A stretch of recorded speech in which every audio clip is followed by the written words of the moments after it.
मैं doctor R के पुरोहित, आपका स्वागत है। पिछले व्याख्यान में हमने विभागों के बारे में चर्चा की थी और उसमें यह हमने देखा था कि प्रशासन में अनेक विभाग होते हैं जो मंत्री के सीधे नियंत्रण में होते हैं। शासन को कई प्रकार के कार्य करने पड़ते हैं, इसलिए भारत में कम से कम केंद्र सरकार अथवा राज्य सरकारें अपनी आवश्यकता के अनुरूप विभिन्न विभागों का निर्माण करती हैं और जहां तक हो सके उन विभागों में एक एक मंत्री को प्रभार दे देती हैं। तो जैसे गृह, रक्षा, वित्त, विदेश, ऊर्जा, वाणिज्य, ऐसे रेलवे, ऐसे 50 मंत्रालय भारत में हैं। राज्य स्तर पर भी इसी प्रकार से अनेक मंत्रालय होते हैं। तो जो मंत्रालय जहां पर मंत्री बैठते हैं उसको मंत्रालय कहते हैं और जहां पर सचिव बैठते हैं उसको सचिवालय कहते हैं। तो सचिवालय में सचिव मुखिया होता है, मंत्रालय में संबंधित विभाग का मंत्री मुखिया होता है। तो इसी को जहां पर मंत्री और सचिवादि बैठते हैं उस पूरे भाग को, हिस्से को विभाग के नाम से जाना जाता है। जैसे शिक्षा विभाग है, शिक्षा मंत्री होंगे और उसके नीचे शिक्षा सचिव हैं अपने राज्य स्तर पर, और शिक्षा सचिव के अधीन अनेक प्रकार के अधिकारी और कर्मचारी होते हैं जो कि विभिन्न प्रकार से नीति निर्माण करने में शासन की सहायता करते हैं।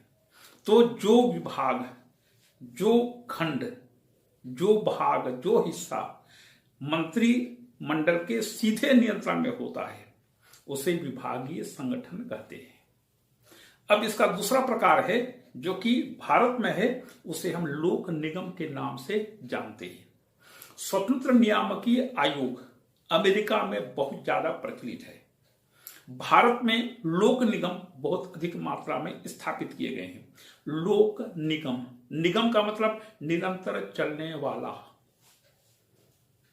तो इसको हम कहेंगे कि ऐसी सार्वजनिक संस्था जो हमेशा चलती रहती है। मतलब इसको स्थापित करने वाले सेवानिवृत्त हो जाते हैं, उनकी मृत्यु भी हो जाती है, लेकिन उनके द्वारा यह स्थापित संस्था, निकाय हमेशा चलती रहती है क्योंकि वो ऐसे कार्यों को संपादन करते हैं जिसकी आवश्यकता निरंतर बनी रहती है। उसे लोक निगम के नाम से जाना जाता है। डिमॉक ने इसको परिभाषित किया है और परिभाषित करते हुए डिमॉक कहते हैं कि जो व्यापार या वित्तीय प्रयोजन के लिए केंद्र, राज्य या स्थानीय सरकार द्वारा निर्मित होते हैं उसे लोक निगम के नाम से जाना जाता है। वस्तुतः क्या हुआ कि लोक कल्याणकर राज्य की अवधारणा को जब राज्यों ने स्वीकार किया तो उसे प्रशासनिक विभागों का निर्माण करना पड़ा और कई व्यापारिक और व्यावसायिक कार्यों को भी करना पड़ा। और जब व्यावसायिक और व्यापारिक कार्यों को सरकार करने के बारे में सोचने लगी और उसने व्यापारिक कार्य करना जब प्रारंभ किया तो उसे आशानुकूल सफलता नहीं मिली, क्योंकि जिन नियमों से, जिन कानूनों से, जिस प्रकार के व्यवहार से एक प्रशासनिक विभाग का संचालन होता है, उसी प्रक्रिया से, उसी कानून, नियम और व्यवहार से एक व्यापारिक या वाणिज्यिक संगठन का संचालन नहीं किया जा सकता। व्यापार करना अलग चीज है, प्रशासन करना अलग चीज है। अब यदि प्रशासनिक अधिकारियों को यहां पर नियुक्त कर दिया जाता है तो वो उसी प्रकार का व्यवहार करेंगे जैसे वो अपने प्रशासनिक विभागों में करते हैं। तो जब शासन अनेक स्तरों पर असफल होने लगा तब लोक निगम की बात आई। लोक निगम अमेरिका में स्थापित हुआ, इंग्लैंड में भी स्थापित हुआ और भारत में भी लोक निगम की संख्या बहुत अधिक हो गई है। तो लोक निगम कानून द्वारा जो व्यापार या वित्तीय प्रयोजन से व्यापार की दृष्टि से या अर्थ उपार्जन की दृष्टि से। केंद्र, राज्य या स्थानीय सरकारों द्वारा कानून बना करके निर्मित किए जाते हैं, उसे लोक निगम कहते हैं। कानून द्वारा बनाए जाते हैं, केंद्र सरकार बना सकती है, राज्य सरकारें बना सकती हैं और स्थानीय सरकारें भी बना सकती हैं, लेकिन उद्देश्य वित्तीय या व्यापार होता है।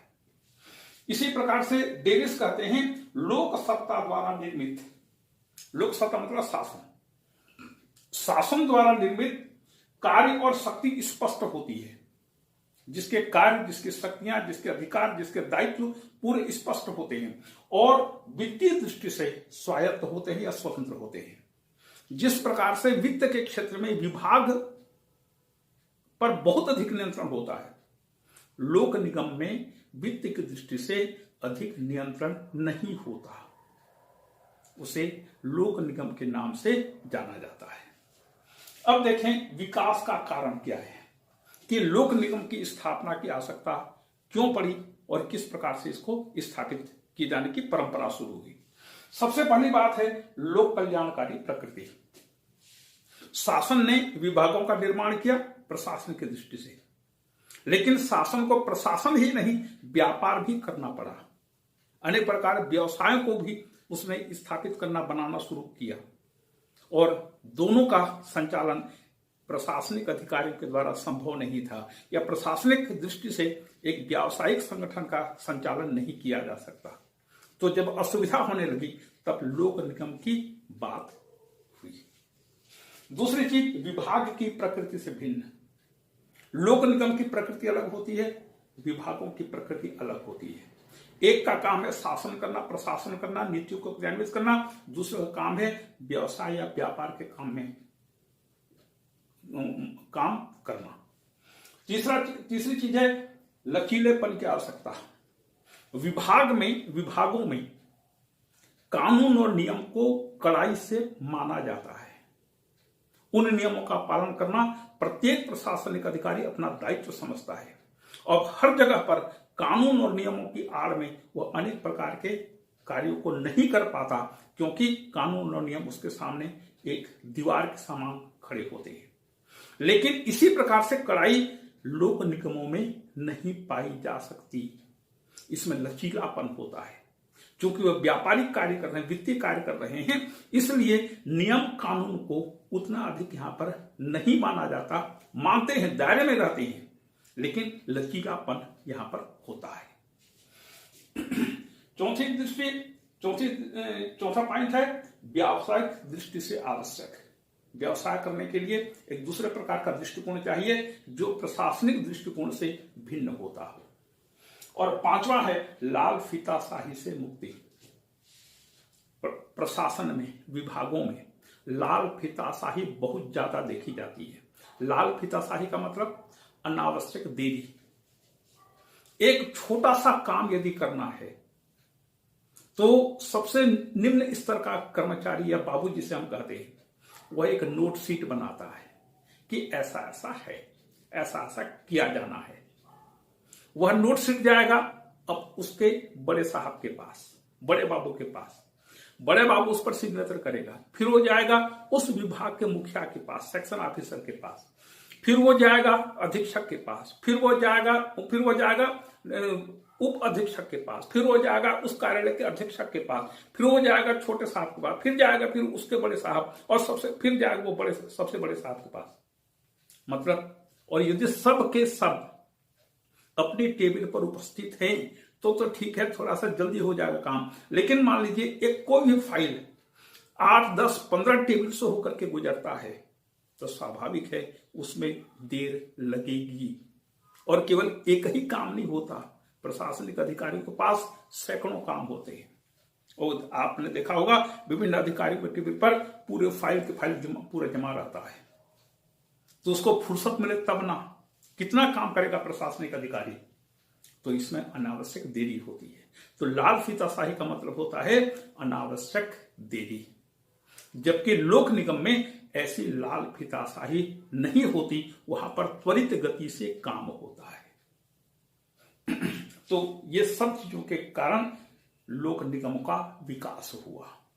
अब देखें इस लोक निगम के कुछ उदाहरण कौन कौन से संगठन हैं। जैसे औद्योगिक वित्त विकास निगम, फिर है कर्मचारी राज्य बीमा निगम, इंडियन एयरलाइंस कॉरपोरेशन जिसे कि टाटा कंपनी ने अभी अधिग्रहित कर लिया, जो एरोप्लेन चलाने का काम करता था। इंडियन एयरलाइंस और एयर इंडिया जब लगातार घाटे में चलने लगी यह इंडियन एयरलाइंस कॉरपोरेशन, तो उसको प्राइवेटाइजेशन, निजीकरण कर दिया गया, उसको निजी क्षेत्र में बेच दिया गया। फिर है LIC जीवन बीमा निगम, ONGC तेल और प्राकृतिक गैस आयोग या तेल और प्राकृतिक गैस निगम। इसी प्रकार से भेल BHEL Bharat heavy electricals limited, इसी प्रकार से HAL हिंदुस्तान एरोनॉटिक्स लिमिटेड। ये सब लोक निगम के उदाहरण हैं। जैसे छोटे राज्य स्तर पर पर्यटन विकास निगम, राज्य परिवहन निगम, ये सब राज्य स्तर के। मत्स्य विकास निगम, ये सब राज्य स्तर के हैं। तो इस प्रकार से लोक निगम के ये कुछ उदाहरण हुए। अब देखें इसकी विशेषताएं। लोक निगम की विशेषता क्या होती है? सबसे पहले है यह कानूनी निकाय होता है कि सरकार कानून बना करके एक निगम की स्थापना करती है। उस कानून के अंतर्गत उस संगठन का उद्देश्य, उस निगम का उद्देश्य, उसकी कार्य प्रणाली, उसकी कार्य करने की पद्धति और उसके दायित्व, उसके कार्य, उसके कर्तव्य, उसकी वित्तीय व्यवस्था, इन तमाम चीज, उसके कर्मचारियों की नियुक्ति, पदच्युति, इन सभी चीजों के बारे में उस कानून में आवश्यक प्रावधान किए जाते हैं। तो उन कानूनों के द्वारा लोक निगमों की स्थापना होती है। दूसरा, वित्तीय स्वायत्तता। प्रत्येक लोक निगम को वित्तीय दृष्टि से स्वायत्तता प्रदान की जाती है। मतलब जब सरकार को लोक निगम की स्थापना करती है तो वह खुद होकर के कुछ पैसा दे करके उस संगठन का निर्माण करती है और कहती है कि हमने ये स्थापित कर दिया, अब आगे आप काम करिए। मतलब हम पैसा दे रहे हैं उस संगठन को और उस संगठन का फिर निर्माण करके फिर आपको जो काम सौंपा गया है उस काम को करिए। तो मूल रूप में सरकार ही उसमें पूंजी लगाती है, लेकिन एक संगठन का निर्माण करके, क्योंकि कोई भी काम बिना योजना, बिना संगठन के नहीं हो सकता। लेकिन यहां पर वित्तीय स्वायत्तता होती है। जब वह संगठन अपना काम करना शुरू कर देता है तो वह वित्तीय स्वायत्तता प्राप्त करता है। लेकिन जैसे प्रशासनिक विभाग है, जैसे शिक्षा विभाग को मान लीजिए एक वित्त वर्ष में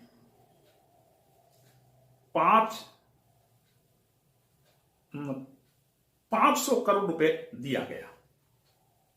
एक वित्त वर्ष में, राज्य स्तर की बात कर रहा हूं मैं, राज्य स्तर पर मान लीजिए शिक्षा विभाग को 500 करोड़ रुपया दिया गया और कहा गया ये 500 करोड़ आपको बजट स्वीकृत किया जाता है।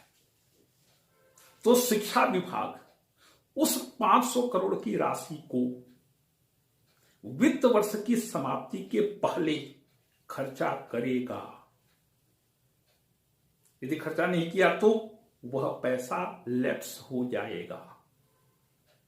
ऐसा नहीं कि बचा कर रखो फिर अगले साल काम आएगा, नहीं, ऐसा नहीं। आपको जो बजट स्वीकृत किया गया, बजट आपको पूरा खर्चा करना पड़ेगा, उससे ज्यादा नहीं कर सकते। और जो आपको दिया गया है आप उसको मत बचाइए, पूरा खर्चा कर लीजिए। तो प्रशासनिक विभागों में वित्तीय नियंत्रण कठोर होता है, लेकिन लोक निगमों में वित्तीय नियंत्रण कठोर नहीं होता। ठीक है, उसके लिए भी बजट स्वीकृत किया जाता है, लेकिन यदि वह लोक निगम जो राशि स्वीकृत किया गया है यदि वह खर्चा नहीं कर पाता है तो उस राशि को वह बचाकर रख सकता है। तो वित्तीय स्वायत्तता होती है और अपने मन चाहे ढंग से अपने संगठन की आवश्यकताओं को देखते हुए कोई भी खर्च कर सकता है, जबकि प्रशासनिक विभागों में अनेक प्रकार के नियम कानून होते हैं। उन नियमों के तहत रहते हुए प्रत्येक विभाग पैसा खर्च करता है, तो वित्तीय स्वायत्तता होती है। तीसरी चीज प्रशासनिक स्वायत्तता।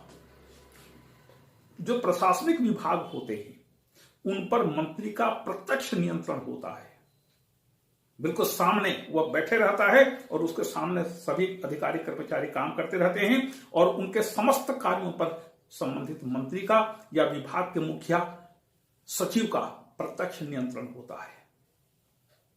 जबकि लोक निगम में शासन केवल सामान्य नीति निर्देश दे सकती, शासन केवल सामान्य नीति निर्देश कर सकता है, नीति निर्धारण कर सकता है, लेकिन दैनिक कार्यों में प्रशासन का, शासन का इन पर कोई नियंत्रण नहीं होता। सामान्य दिशा निर्धारण कर देगा शासन कि आपको ऐसा ऐसा करना है, बाकी डेली रूटीन में मंत्रियों का या प्रशासनिक अधिकारियों का इन पर नियंत्रण नहीं होता। इस प्रकार से लोक निगम प्रशासनिक दृष्टि से स्वायत्त होकर काम करते हैं। फिर चौथा है न्यायिक प्रकृति। इसे एक न्यायिक पुरुष कहा गया है। न्यायिक पुरुष का मतलब होता है जिसके विरुद्ध आप मुकदमा दायर कर सकते हैं और जो आपके विरुद्ध मुकदमा दायर कर सकता है, मतलब जिसके विरुद्ध अभियोग चलाया जा सकता है और जो आपके विरुद्ध अभियोग चला सकता है, वह किसी भी संगठन के साथ समझौता कर सकता है, कोई भी संपत्ति खरीद सकता है, कोई संपत्ति बेच सकता है। उसे न्यायिक प्रकृति व न्यायिक पुरुष कहते हैं, जुडिशियल मैन कहते हैं। तो यह लोक निगम इसी कैटेगरी में आता है। इसके विरुद्ध दावा किया जा सकता है और यह किसी पर दावा भी ठोक सकता है। फिर नागरिक सेवा से मुक्त। इसमें काम करने वाले कर्मचारी और अधिकारी सिविल सर्वेंट नहीं कहलाते, ये निगम के अधिकारी और कर्मचारी कहलाते हैं। ये सिविल सर्वेंट नहीं होते। सिविल सर्वेंट केवल प्रशासनिक विभागों में होते हैं, जहां सचिव, अतिरिक्त सचिव और फिर सहायक सचिव या और फिर संयुक्त सचिव, फिर नीचे के अधिकारियों में संचालनालय के स्तर पर कमिश्नर, फिर एडिशनल डायरेक्टर, ये तमाम अधिकारी और फिर नीचे क्लर्क वगैरह होते हैं। ये सब सिविल सेवा में आते हैं। लोक निगम के अधिकारी कर्मचारियों को सिविल सेवा के अंतर्गत नहीं माना जाता। फिर लाभ की गौणता। व्यावसायिक संगठन होने के कारण चूंकि लोक निगम है, सरकार द्वारा स्थापित किया गया है, इसलिए यहां पर लाभ प्रमुख नहीं होता, यहां सेवा अधिक प्रमुख होता है। तो लाभ की गौणता होती है, सेवा की प्रमुखता होती है। फिर है व्यापारिक प्रकृति।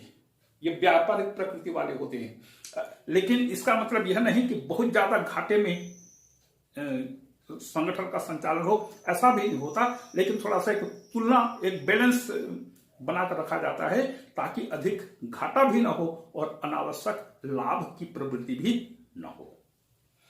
फिर आठवां है स्वायत्त संस्था। प्रत्येक लोक निगम मुख्य कार्यपालिका के प्रत्यक्ष नियंत्रण से मुक्त होता है।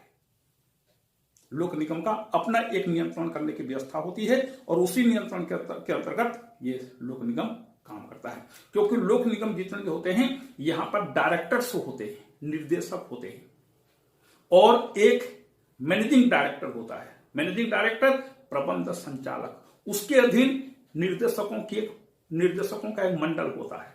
कुछ निर्देशक होते हैं 2, 4, 5, 7 इस प्रकार से। ये सब मिलकर के उस संगठन के निर्माण, उस संगठन के संचालन के लिए आवश्यक कार्यवाही करते हैं। तो इन मुख्य कार्यपालिका के प्रत्यक्ष नियंत्रण से मुक्त होते हैं। आठवां है जन कल्याण की भावना। जितने भी शासन के द्वारा जितने भी संगठन होते हैं उनमें मुख्य चीज है जनता के हितों की भावना, लोक कल्याण की भावना। फिर है सरकार के पूर्ण स्वामित्वाधीन। किसी भी लोक निगम को सरकार कानून बना करके स्थापित करती है, इसलिए कानून बना करके इसको कभी भी समाप्त किया जा सकता है, पूर्ण स्वामित्व के अधीन होता है, क्योंकि सरकार ही इसको स्थापित करती है, स्थापित करने के लिए आवश्यक पूंजी की स्वीकृति देती है, इसलिए उसके स्वामित्व के अधीन होते हैं। अल्टीमेटली सबय भूमि गोपाल की पूरे देश में जितनी भी चीजें हैं, जो भी है, वो सब सरकार के स्वामित्व के अधीन होती है, और सरकार कभी भी कोई भी कानून बना करके कुछ भी कर सकती है। सबय भूमि गोपाल की। फिर है इसके कर्मचारी सिविल सेवक नहीं होते, नागरिक सेवक नहीं होते, इसके कर्मचारी लोक निगम के ही कर्मचारी माने जाते हैं। और 10वां है निरंतर चलने वाला संगठन। यह संगठन निरंतर चलने वाला होता है, इसको स्थापित करने वाला व्यक्ति रिटायर हो जाते हैं, उनकी मृत्यु हो जाती है, लेकिन यह निगम निरंतर चलने वाला निकाय होता है।